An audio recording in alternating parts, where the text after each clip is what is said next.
Fairly weather, halos umiiral sa buong bansa. Pero kaulapan sa ibang bahagi ng Luzon na magdadala ng mga kalat-kalat na pagulan at may pikilat at pagkulog patuloy. Huling pagkakataon para masilayan ang Comet A3, Chuchin-Shan, Atlas hanggang bukas. At severe geomagnetic field, ramdam na ngayong araw.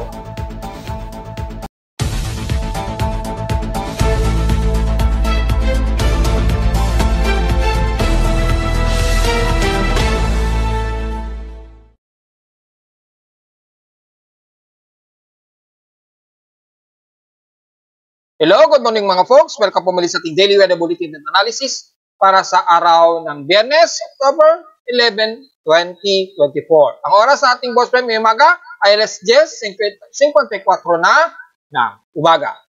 Most of fairly weather tayo pero medyo haze po ang umiira sa ating mga folks dahil medyo hindi maganda ang ating air quality. Na nasa unhealthy condition tayo ngayon ng 59.35 micrograms per cubic meter in particulate 2.5. So, tinitingnan natin kung ito ay normally lamang na polusyon dito sa atin sa syudad. Pero magmas po tayo para sa mga sensitibong mga baga. So, despite na medyo haze po tayo, asahan ang mas maalinsang panahon, dulot pa rin ng katamtaman at fairly weather sa halos nalalabilang bansa. Mga mangilan-ngilan lamang silang bahagi ng silangan ng Luzon at northeastern Luzon ang may mga kaulapan na nagdudulot mga ilang kalat-kalat na pag-ulan na may mga pagkulog at pagkilat na umiirang ngayong umaga. At may thunderstorm watch tayo nakataas, most likely dito sa Metro Manila within 12 hours daw ito. So expected mga nitong hapon ay gaya kahapon ay makakaranas pa rin tayo ng mga ganong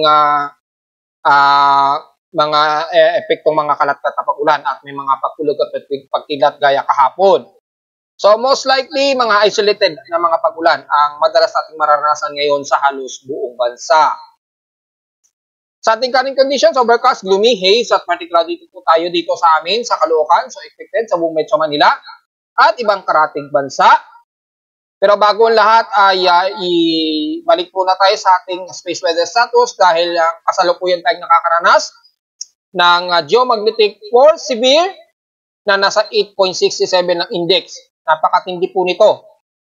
So gaya kahapon, na-report ko na nga po na inasahan natin na aabot o posibleng umabot sa NOAA scale G4 o severe geomagnetic field ang maaring tumama sa atin sa Earth, which is nangyayari na nga po ngayong araw. At makikita natin sa ating alert message since 10:11 AM ay nasa key index of 8 to 9 na napaka-aktibo po ngayon at under G4 severe geomagnetic field. Na-post ko na rin yan sa Facebook page na inaasahan yung mas matinding primary impact o biggest geomagnetic latitude, matitinding induced currents, malawakan ito na voltage control problems. May mga biglang magsha-shutdown na mga power control systems magkakaroon ng glitch dahil sa tindi ng geomagnetic field. Dahil sa yung sobrang taas na geomagnetic field, madedetect yan ng mga ilang voltage controller na mapagkakamalan na nagkaroon ng short or power grid induced. So yung pagtaas ng current, maaaring tumaas yan, magdudulot ng pag-cut off sa mga power supply systems. Expected na rin na apektado na matindi ang mga spacecraft, lalo na sa mga low Earth orbit na satellite po yan Aasahan natin yan at magkakaroon ng problema sa coordination ng mga GPS. So probably may mga tsansa na hindi siya operatable na tumatagal ng mga oras, ilang oras. So sa mga gumagamit ng global positioning systems, asahan po na may mga pagkakataon na offline ang satellite navigation system. Sa radio naman, well, matinding noise po. So, sporadic o tinatawag na blackout ang high-frequency radio systems. Ang asa natin so alam na po natin. So, matinding auroral activity ang makikita niyan lalo na sa Northern Hemisphere at Southern Hemisphere. Especially dyan daw sa may bandang North California at Alabama. Base sa ating NOAA KP Index breakdown, ay kasalukuyan pong nasa G4 na po ang ating geomagnetic field. And humigit pa sa 8 KP Index. O G4 geomagnetic storm. Expected mataas, 99% ang ating solar radiation at radio blackout na nasa 75%. Expected yan dahil since nag-arrive na po yung ating solar radiation associated ng coronal mass ejection ng mga nakarang araw, ay magkakaroon ng matinding impact. At titingnan natin sa LASCO satellite, bukod sa umeeksena o nagpo-photobomb itong si Atlas A3 Chuzinxiang na comet na napakagandang tingnan, ay makikita ang tindi ng solar probe na nag-arrive na solar wind mula sa haring araw. Nakikita po sa paligid niya yung matinding noise, ayan o, tinding noise doon sa paligid. So makikita ninyo yung arrival at napakatindi ng impact sa Earth. At umiksena lang itong kometang ito kaya medyo nawawala yung attention natin dun sa solar wind na tumatama sa solar probe na name-measure natin. So kasabay ng pagdaan ni A3 o yung comet na si Atlas Chuzinxiang ay kasalukuyan tayong nakakaranas ng matinding solar radiation, epekto ng combination of geomagnetic field. At dahil po dyan ay nag-moderate speed po yung solar wind natin. Pinakamataas so far, according dito ay mabot ng 700 to 809 ang pinakamataas na solar wind. So 809.3 po kilometer a second ang bilis nito. So mahigit sa 2 million kilometers per hour po ang bilis niyan. Kaya ganun na lamang katindi ang noise na nakikita natin sa solar probe. 150 ang ating sunspot number, pero kung titingnan natin sa sunspot ng haring araw, medyo lihis na itong si AR3848, pero patuloy tayong makakaranas ng matitinding solar noise. At gaya nating inaasahan ay yung pagtaas ng photon flux ay at least medyo nagde-degrade na ngayong araw. Yan, so nagde-degrade na ngayong araw, hindi gaya kahapon ay napakataas po ng 100 MeV ng solar photon flux.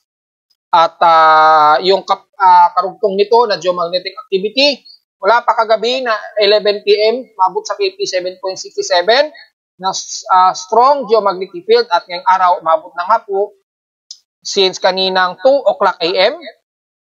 Ayan, 2 o'clock AM ng madaling araw ay mabot po sa severe na 8.33 KP index. So inasahan pa at nag-maximum pa ito sa 8.67 KP index kaninang 5 o'clock AM ng madaling araw. Oras natin yan sa Pilipinas ha. So nabanggitan natin kung ano magiging epekto niya. At dahil sa tindi, grabe ang impact sa ating magnetosphere. Yan o. Grabe ang noise na naramdaman ng magnetosphere. So ako makailan lamang, mapapansin nyo, maging ang aking internet, yung aking webpage, medyo nagkakaroon ng pagluloko sa mga data feed. Dahil expected na nga po natin ng mga ganitong events kapag nagkakaroon ng napaka-severe na geomagnetic activity. May mga pagkakataon yung mga data feed na i-interrupt din. So, medyo konting pasensya lamang. Nag-recover naman ito. So far, medyo naka-recover na po yung aking webpage. Hopefully, tuloy-tuloy na yan. At asahan natin ang matindi at medyo unti-unting nababawasan na po yung matinding yung impact sa magnetosphere natin. Hindi kagaya nung kaninang madaling araw at kahapon. Ayan, mula kaninang 12 AM. Grabe ang noise na nag-arrive sa Earth. And then mula kaninang 8 AM, medyo bahagyang nababawasan na siya. Alam na natin mangyari, yung ionospheric TEC range ay nasang mataas sa Mid-Pacific hanggang dito sa Pilipinas. Yung derived TEC naman, according dito, mukhang silent naman, tahimik naman siya so far, ngayong araw.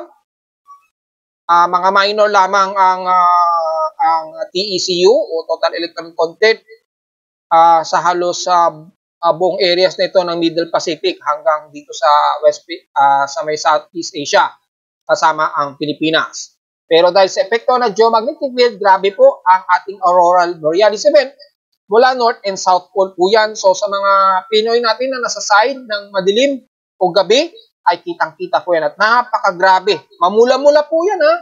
Inaantay ko pa mag-live yung Aurora Max.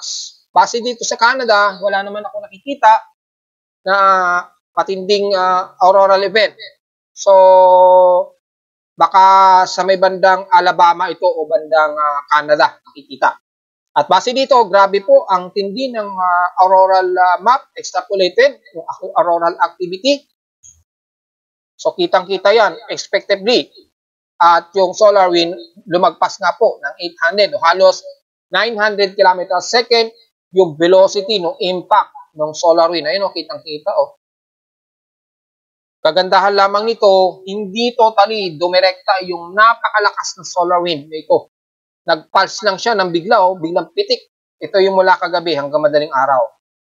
So, yung D-region absorption, so far, hindi naman lumala. Pero yung auroral activity, kitang-kita po yan from North Pole and South Pole.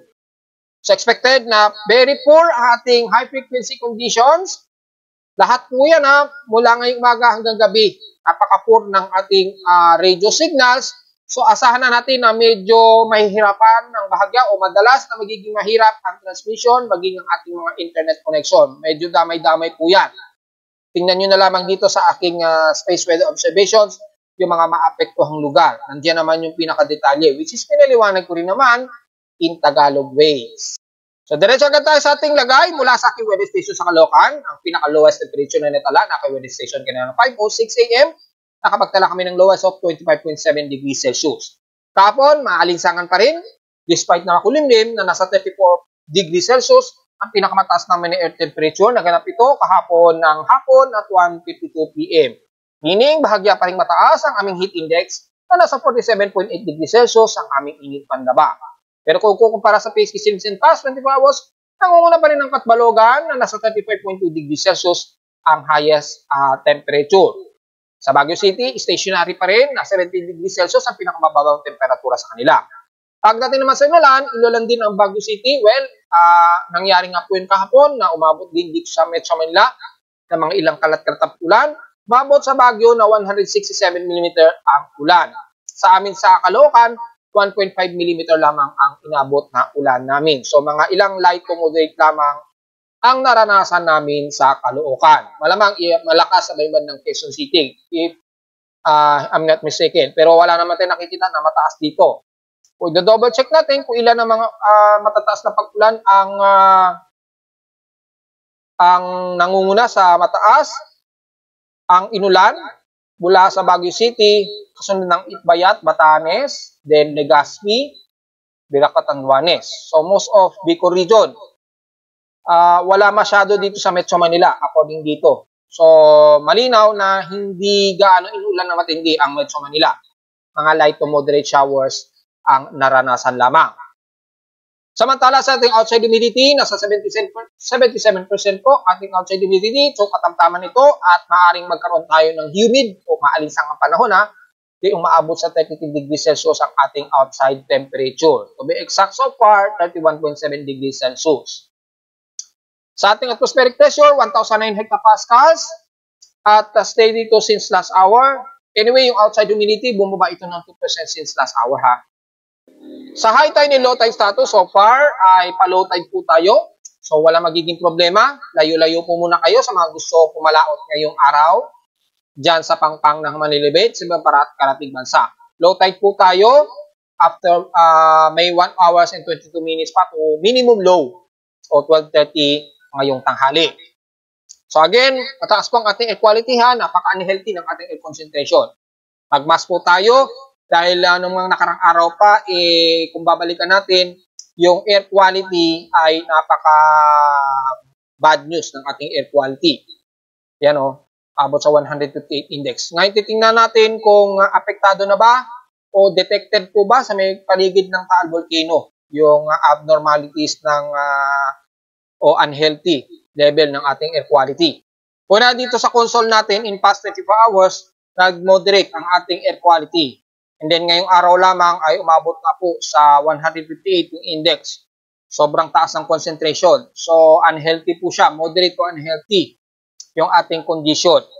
Kung titingnan naman natin sa pinaka-graph, mula noong October 9, tumataas na po yung ating air pollution.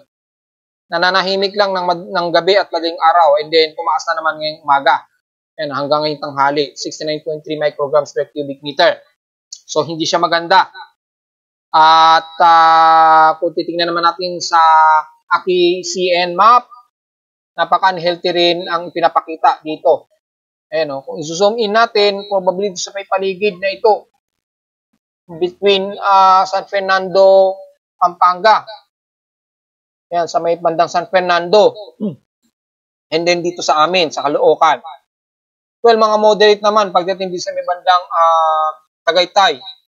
So probably pollution lamang dito sa amin sa Caloocan ang maaaring dahilan kung bakit napaka-unhealthy ng aming air quality. So medyo good news, hindi naman apektado sa buong Metro Manila. Pero makikita sa paligid nito, mga moderate to unhealthy ang sensitive groups. Which is hindi pa rin maganda mga folks, kaya mag-mask po tayo mga folks ha. Magiging pag-asa na lamang siguro natin kapag nagkaroon ng mga intermittent na mga kalat-kalat na paglan para medyo mabawasan yung taas ng air pollution. At kitang-kita din sa solar HF condition, no, napaka-poor ng ating frequency band. So, madalas tayo makaka-encounter na mahinang internet ha, at mahihirapan ng transaction. So, aalis to po tayo just in case. Sa ating almanak naman, sumikat ang haring araw kaninang 5:46 AM at nasang lulubog ito mamayang 5:38 PM. Ang ating 50% illuminated first quarter na po ng liwanag ng buwan ay mag-moonrise naman ito ngayong tanghali at 12:51 PM at lulubog na ito ng hating gabi at 12:18 AM. At sa ating local weather outlook para ngayong weekend, nasa magiging party cloudy nga ating maghapon, halos sa buong weekend yan.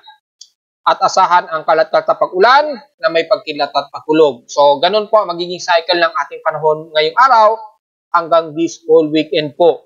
So, makikita rin natin sa short-term weather forecast hanggang Tuesday, pagkakaroon pa rin tayo ng mga kalat-kalat na pag-ulan na may pagkilat at pagkulog. So, tingnan po natin. At nasa 100% chance pa rin na uulanin hanggang bukas, according sa forecast.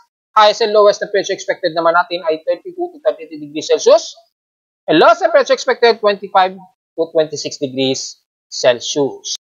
So, diretso agad tayo sa itong ginagamit na satellite imagery, makikita mga ilang kaulapan lamang ang umiral. Most cases dito sa may bandang northeastern Luzon ang madalas na umiral. So, probably, mas makakaramdam kayo dyan ng mga ilang kalat-kalat na pag-ulan na may pagkilat at pagkulog. At makikita natin dito sa may satellite imagery ang malawakan na ito ng mga ilang kaulapan o cluster ng mga kaulapan dito sa may bandang Cagayan Valley, bandang Isabela, Aurora Region, yan, Quezon Province, at dito sa may bandang baybay ng Camarines Norte. Expected ang mga kalat-kalat na pag-ulan dyan at may mga ilang pagkilat at pagkulog. At despite na may northeasterlies surface wind flow tayo na dumadaloy dito, yan, yung may ilang northeasterly surface wind flow na umiiral dito. Bandang Taiwan pa lamang nararamdaman ng amihan, hindi pa masyado dito sa atin sa Pilipinas. Nandito pa kasi yung ridge ng frontal system, nagsasalubungan pa rin yung mainit o yung warmer na air temperature at yung colder na air temperature na kung saan dumadaan yung northeasterly surface wind flow. Dito sa pagitan na yan, nagdudulot po yan ng series ng mga kaulapan na nagdudulot po ng mga kalat-kalat na pag-ulan na may kasamang localized thunderstorms. At kitang-kita naman sa pinaka-satellite imagery. May heavy rain potential ba? Well, kung titingnan natin sa actual heavy rain potential, ay makikitang wala naman. Typically, light rain showers to moderate ang mas madalas na iiral. Hindi nga lang maiiwasan ng mga cluster ng mga biglaang malakasang pag-ulan, gaya na lamang na nakikita natin sa satellite imagery dito sa may bandang Camarines Norte. Dito sa may bandang Bicol, no? So, nagkakaroon ng heavy rain showers ngayon dyan sa baybayin ng Labo, Paracale, Kapalonga, yan, dyan sa paligid na yan, at bandang Humalig sa may bandang Polillo Island. Most of maulap ang iiral dyan at mga moderate at biglaang bugso ng malakas na ulan. Pero entirely ng buong Northern Luzon, katamtaman ng lagay ng panahon, maaraw, bukod sa humid, mataas ang alinsangan natin, maging sa bahagi nga po ng dito sa may kalduran, di gaya ng mga nakarang araw na maulan sa kanila. Ngayon, katamtaman ang lagay ng panahon hanggang dyan sa may Pangasinan at west portions ng Central Luzon, dito sa may bandang Zambales, kasama na ang buong Central Luzon, yan, pababa na yan ang bandang Bulacan, siyempre kasama ang NCR o Metro Manila at buong Calabarzon area. Typically, isolated rain showers lamang ang maaaring pumasok na forecast nitong maghapon. So, be ready na lamang sa inyong mga payong just in case. Pero entirely, mula dito sa may bandang Camarines Norte at ilang parte ng Bicol Region, katamtaman ang lagay ng panahon, pero may mga ilang portions dito gaya na lamang sa Camarines Norte na biglaang maulap at mga ilang moderate and some heavy rain showers. Pero the rest mula dito sa may bandang Iriga, yan sa Sipokot, pababa ng Surigao del Sur ay mga katamtaman at ilang moderate lamang. So isolated lamang mga kalat-katat ulan ang maaaring umiral maghapon at kabilang na sa may bandang Catanduanes, mga ilang gloomy lamang na kulapan. So expected din ng mga ilang light rain showers ngayong hapon. Ang the rest naman ng South Luzon, katamtaman ang lagay ng panahon natin, buong Mimaropa hanggang buong Visayas, katamtaman at fairly weather naman tayo, mga ilang kaulapan lamang ang medyo umiira din sa may bandang Negros region, bandang Dumaguete, at dito naman sa may bandang Silangan ng Visayas, most of cases dito sa may bandang Northern Samar, between Allen, Catarman hanggang Palapag. Medyo partly cloudy, tumusikaw di kayo dyan, hanggang dito sa may bandang Oras, Dolores, hanggang eastern ng Borongan City, Eastern Samar. Mga ilang party, tumusikaw di lamang ang medyo umiral. Pero generally, moderate ang lagay ng inyong panahon to fairly weather. Isolated rain showers naman ang madalas din naiira sa buong Visayas area maghapon. And the rest naman ng Mindanao, ganun din, kasabay ng Visayas, mas katamtaman fairly weather din tayo dyan. Puro isolated rain showers lamang ang medyo iiral, lalo na sa dulo ng Zamboanga City at isla ng Basilan at Tulusulu. So expected namang ilang light to moderate showers na hindi naman tumatagal na mahigit isang oras. Isolated rain showers lang din ang typically naiiral sa buong Mindanao itong hapon, lalo na dyan sa may bandang Surigao del Norte hanggang Surigao del Sur. Pero the rest ng Central Mindanao, kabilang na ang Davao Region, fairly weather po tayo, so maaraw at malinsangan ng halos magdamag nating maghapon. Mga ilan lamang na kalat-kalat o possible na forecast ng mga kalat-kalat na ulan na may ilang pagkidlat at pagtulog sa hapon o sa gabi. So, may watch out na lamang sa mga uuwi o bebiyahe sa hapon o sa gabi. Pero generally, maaraw at fairly weather naman po tayo dyan. Kabilang na ang buong Sorsogon area, Maguindanao, hanggang dyan sa kataas-taasan ng bandang Lanao del Norte, hanggang papasok na yun ng bandang Osamis, hanggang Cagayan City, sakop na ng Zamboanga Peninsula. So generally, halos moderate to fairly weather naman ang halos nalalabi ng bansa. Mga ilang kaulapan lamang na medyo umiira dito sa may bandang Silangan ng Northern Luzon hanggang Silangan ng Bicol Region area. Mga most na makakaranas ng ilang moderate and some heavy rain showers maghapon. Hindi rin lusot ang Metro Manila. Again, ang mostly na isolated rain showers at mga localized thunderstorms ang iira sa atin sa Metro Manila at karatig bansa ngayong maghapon. At wala naman na po tayong range o extension ng ITCC, medyo depleted na po. So most of westerlies lamang ang nakikita natin dito na kasabay ng remnants nitong C21W. So kaso napakalayo na nito sa may bandang silangan na ito ng Guam o ng Mariana Islands. Pero dito sa loob ng ating PAR ay halos wala po tayong nakikita na anumang trough concentration ng Intertropical Convergence Zone. Medyo wala rin tayong easterly. So, medyo katamtaman o halos balanse lamang ang weather systems natin sa loob ng ating Philippine Area of Responsibility. Swertehan na lamang ng mga taga-Taipei, Taiwan, ay mas nararamdaman na nila ang daloy dyan ng amihan na hindi pa sa ngayon umaabot sa atin sa Pilipinas. Gaya ng aking report, mga second week pa o bago o pagitan ng third week pa talaga makumpletong matatapos ang transition to amihan season, which is doon pa lamang unti-unti mararamdaman natin yung daloy ng amihan. Nasaan na ba ang northeasterly surface wind flow?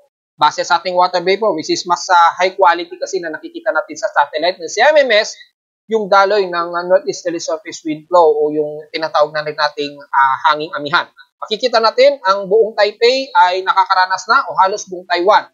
Ramdam na nila ang ginaw sa Taiwan dahil sa pagbaba na po nitong northeasterly surface wind flow.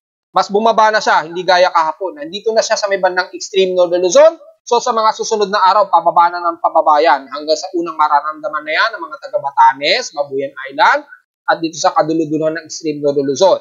Diyan pa lamang at diyan pa lamang sigurado magde-declare si Pag-asa na pagpasok ng onset ng amihan. Expected yan. Probably kung hindi basta this week, this coming week po, magde-declare na yan ng onset. Inaantay lamang ni Pag-asa itong kanto na ito ng ridge ng pagitan ng northeasterly surface wind flow na yan, pagitan ng Taiwan, ay bumaba na po. At kung sakaling tumungtong na ito ng Itbayat Batanes, Yan, yung portion na yan ng Northeast Surface Wind Flow, malamang dyan pa lamang i-declare ni Pag-asa ang onset ng amihan season. Antayin nyo na lamang po. Yan na lamang inaantay ni Pag-asa. Matik na yan. At kitang-kita naman sa satellite imagery, which is binabantayan din yan ni Pag-asa. Inaantay lamang, sinisiguro lamang siguro ni Pag-asa na yung Northeast Surface Wind Flow nagta-touchdown na dito sa bahagi nga po ng Itbay at Batanes. Sa ngayon hindi pa medyo warmer pa ang hangin dito at kaulapan kaya nagkakaroon pa ng mga kalat-kalat na pag-ulan, may mga pagpulog at pagkidlat pa dyan. Yung ridge pa ng Northeasterly Surface Wind Flow, dito pa sa may parteng Taiwan pa. Yan. Inaantay lamang na bumaba pa yan ng konti at once na nag-touchdown yan sa Itbayat, bandang Itbayat o Basco Batanes, yan, i-declare na ni Pag-asa yan ay ang onset ng amihan season ay nagsimula na. So, yun naman po ang ating analysis ngayong araw. Samantala, sa lagay naman ng ating tropical cyclone sector, well, typically ito si 21W, extratropical cyclone na po kasi siya. So, considered dissipated na po yan. Dahil lumagpas na ang 48-hour period na walang latest na significant development. Kung makikita sa floater, halos wala na, lusaw na siya, remnants na lamang po yan. Kasi napakalamig na ng temperatura dyan Malamig na sinalubong na siya ng napakalamig na northeasterlies at napakataas na high pressure area dyan. So considering dissipated na po yung 21W Barijat, inaantay na lamang natin na automatic na aalisin yan sa listahan ng ating tropical cyclone sector. So wala na po yan, yung analysis na yan, tapos na po yan. Considering final forecast na lamang po yan ng mga data feed natin sa tropical cyclone sector. So anytime aalisin na lamang po yan. So ang mas marami na lamang na binabagyo ngayon o may mga development of low pressure systems ay dito sa may bandang Atlantic, sa bandang Amerika na. So katatapos lamang na ragasain ni bagyong Milton itong buong Florida. So ang daming na damage sa Florida. Grabe. Ang daming na damage nitong si Milton mula dito sa buong Florida, USA. Laki na damage according sa mga reports. So far, nasa tropical storm pa rin itong si Milton. Hopefully, hindi na siya mag-regenerate. So malayo na siya at medyo safe na siya na magkaroon pa ng apektado sa kalupaan ng Amerika. Kung titingnan naman natin dito internationally, ay wala na po siyang nakikitaan na ito ay tatama sa anumang kalupaan. Medyo lilis naman ito sa may bandang Bermuda Island. Yung Leslie naman, lilis din naman siya, magre-recurve. So, wala namang so far na nakikitaan na forecast na may panibagong bagyo na tatama. So, medyo binaba na po yung tropical cyclone warning sa buong paligid ng Florida, USA. Binaba na. Kahapon, pulang-pula yan. Ibig sabihin, nakasevere o napaka-strong po ng tropical cyclone o yung pinaka-storm surge warning sa kanila. Ngayon, ibinaba na po nila sa pink kasi iba yung kanilang color coding Pero yung purple na yan, ibig sabihin, very mild na lamang yung warning ng storm surge dahil napakalayo na po ni Milton. Nandito na sa may eastern seaboard. Sa bandang eastern seaboard nito ng Florida, dito sa may bandang Jacksonville, Florida, or bandang northeast ng Orlando, bandang Florida, USA pa rin yan. So, yun po ang analysis natin dito. At least, may bago tayong updates kahit na hindi natin sakop sa Pilipinas. Kasi nagkaroon ng malaking devastating o damages sa Florida mula kahapon. And so far, nakatawid na ito. So, may mga bago binabantay na naman sila na panibagong development of possible tropical wave. At kung titingnan natin dito is merong nabuo naman dito sa may bandang west portions ng Africa. So sabi nila dito, maaring kumilos ito pa northwestward daw. Ito namang si Leslie, malabo naman yan tumama kasi magre-recurve yan. Itong bago, yung 94 Atlantic, yan yung tinututukan nilang bago. At may mga bago daw silang binabantayan dito sa paligid nito na puro west-northwestward ang kilos. So, yun lamang ang ating analysis dyan at wala naman tayong significant na magiging epekto yan sa atin sa West Pacific Basin natin.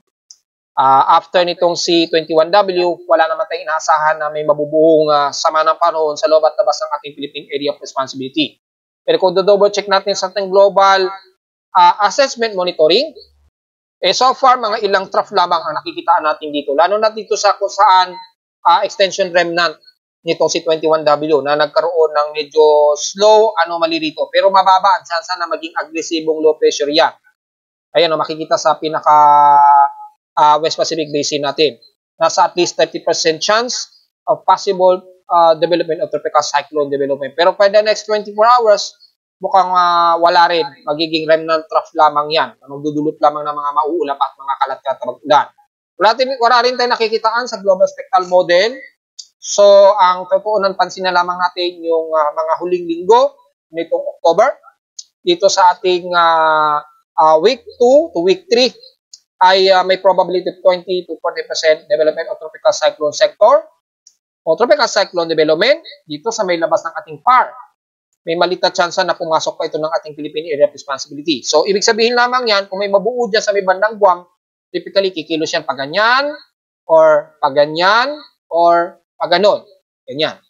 Ganyan na magiging forecast niya na at may mga ilang pagkakataon na tsansa na maaaring pumasok ito ng PAR pero lilihis ito at hindi masyado tatama sa bansa. At sa atin namang third week o halos bago magkatapusan ng October, meron naman daw tsansa na may mabuo at may mga pagkakataon na potentially na maaaring pumasok ng PAR at may tsansa na mag-traverse dito sa kalupaan ng bansa. According yan sa projection nitong pulang indicator na ito. Kung sisilipin nyo yan sa climate o climatological advisory ng NOAA, ganyan din ang makikita. So makikita nyo yung trajectory ng possible tropical cyclone development ay napakalawak o very uncertain. Pero at least hindi mawawala na maaaring pumasok ito ng ating Philippine Area of Responsibility. Yan ay sa magkakatapusan na po ng October at bago pumasok ng unang linggo ng November. So yan po ang huling forecast niyan. So, tropical cyclone forecast prediction pa lamang po yan ng tropical climate natin. So, hindi pa natin assurance na mangyayari po ang mga yan. Mga expected forecast lamang yan. Kung magbabasa naman natin ng convergence, kung may mabubuo naman na panibago, dahil yung binabantay natin dito ay hindi naman siya nagtuloy, typically mga trough lamang na kaulapan at wala tayong nakikitaan na panibagong convergence. So, medyo ligtas tayo hanggang this coming weekdays na wala tayong asahan na may mabubuong sama ng panahon sa loob at labas ng ating Philippine Area of Responsibility. Titingnan natin yung vorticity, may moderate dito pero tough lamang yan o remnant ng southwesterlies o westerlies dito sa remnant ni 21W. Maliit ang chance yan maging isang ganap na bagyo. So wala. Pase naman sa ating computer models, multi-agency computer models, may mabubuo daw dito na kikilos nga po, pagwang. Which is ito nga po yung lumalabas sa ating forecast ng second to third week. Ito nga po yun. Yan, mataas ang tsansa. Meaning, maaaring mag-traverse yan dito sa may bandang Guam. Pero maliit ang tsansa na lumapit ng bansa. Kung mangyari man itong forecast nito, which is pakikita po dito is, yan, itong bagong low pressure area according kay GFS, medyo kikilos ito pa northwestward, which is tadaanan na naman niya yung bandang Guam. Then, ihilaga ito ng kilos. So, yun po ang pinapakita dyan. Kay SMWF naman, wala namang significant na nakikitaan dito na panibagong significant of tropical wave. Wala. Negative po. Kay NAVGEM naman, which is very aggressive, wala rin masyado nakikitaan. So, probably hanggang next week, wala tayong in-expect na may mamataan tayo ng panibagong tropical wave sa loob at labas ng ating bansa. So, mag-update na lamang siguro tayo sa mga susunod na araw kung sakaling may bagong forecast na lalabas sa ating mga computer model. So, wala maging kay Icon o GMM. GM, negative po ang lumalabas. So, wala tayong expected. So, medyo relax lang muna natin mga folks. Medyo iindahin lamang natin ang mga alinsangan ng madalas na iiral sa ating sa bansa. At mga ilang kalat-kalat na rin ng mga pag-ulan at pagkilat at pagkulog hanggang ditong susunod na linggo. Sa ulat lindol naman, so far, wala tayong masyado na mamataan dito. Pero may mga ilang mahihinang paglindol na nadedetect ang aking seismometer. Yan. Dito sa Caloocan. So, silipin natin. Ito, kahapon pa ito Ngayong araw, mukhang medyo merong bago. Approximate mga magnitude 3 to magnitude 4 yan. So, diretso agad tayo sa data PDP box kung ano-ano ang mga yan. Mula kaninang 12 a.m., wala naman tayong nakikitaan dito na magnitude 4. Maliban lamang kaninang 8:15 a.m. na may magnitude 4.5. Dito sa may bandang Jose Abad Santos o East southeast ng Jose Abad Santos, Davao Occidental. So karagatan pa rin ito, bandang Governor Rosso o bandang Sarangani sa Davao Occidental. So makikita po dito is magnitude 4.5 siya, malalim naman yung kanya epicenter depth at 86 km. At naganap ito kaninang 8:15 AM. So far malayo, so hindi masyado ramdam yung pagyanig.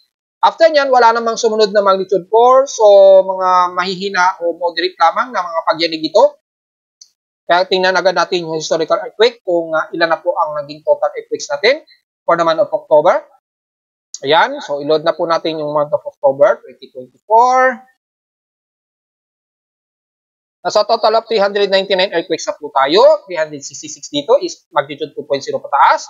32 na po ang magnitude 4.0 natin. At natin wala tayong recorded na magnitude 5.0 dahil yung mga nakaraang magnitude 5, dinegrade po yun ni pag-asahan ni PBOX. At nanatiling isa ating magnitude 6.0 which is ito yung kulay purple, pink na ito sa may Catanduanes noong October 2 pa. At after nyan, wala naman tayong so far na nadagdagan dyan at mga typically magnitude 4.0 pataas lamang ang madalas na nare-record natin so far. So wala tayong masyado magiging komento, ingat na lamang dahil mas yanigin pa rin talaga ang parte. So again, ay wala man tayo, ay mag-iingat pa rin yung mga kababayan natin lalo na sa paligid ng Surigao del Norte at Surigao del Sur. Mas marami pa rin ang naging pagyanig natin dyan. So medyo alisto pa rin sa mga kababayan natin. At sa nalalabi naman typically sa may bandang Bico region, medyo alisto pa rin po tayo. At dito naman sa may bandang Northern Luzon, typically sa may bandang Ilocos Norte at Ilocos Sur. Dahil medyo meron tayong naitala na at least magnitude 4 dyan noong huling October 2 din. And the rest, kukunti lang naman ang naitalang mga pagyanig typically. Wala namang masyadong sufficient earthquakes na naitala, maging doon sa may bandang Batangas. Typically, volcanic earthquakes namang ang madalas nating nakikita dito kay Taal o sa paligid ni Taal. Pero yung mga typically na pagyanig, so far, kukunti lang. Hindi gaya dito sa may bandang Surigao o Davao region, mas marami ang naging pagyanig. At narito naman natin 3-day weather forecast para sa araw ng Biyernes, October 11, 2024.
Dito na lang po ating daily weather bulletin analysis para sa araw ng Biyernes, October 11, 2024. Huwag po kalimutan na mag-like, share, subscribe po sa ating YouTube channel. Visit naman anytime sa ating website at www mimoweather.com para sa ibang detalye na gusto niyo malaman ang hindi natin naisama ngayong umaga at ang ito tanghali. Typically ay kataptaman at ang lagay ng ating panahon, mga ilang kalat-kalat lamang na mga pag-ulan ang madalas nating iiral maghapon. At visit naman sa ating website sa gustong malaman ng ibang pang detalye, lalo na sa dynamic winds mula sa aking aparato sa Caloocan, mula sa aking website.